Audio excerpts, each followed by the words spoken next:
Let's get started. Method 1. First, make sure Steam is completely closed. Go to the bottom right of your taskbar, click on the arrow to show hidden icons. Find Steam, right-click it, and select Exit Steam. Now open the Start menu and type Steam.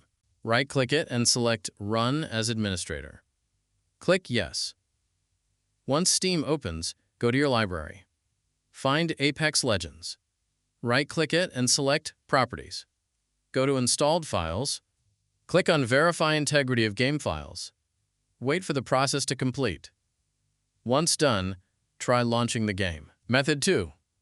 If the problem is still not fixed, right-click Apex Legends in your Steam library. Click on Manage. Select Uninstall. Click Uninstall again to confirm. Wait for the game to be removed. Now reinstall Apex Legends from Steam.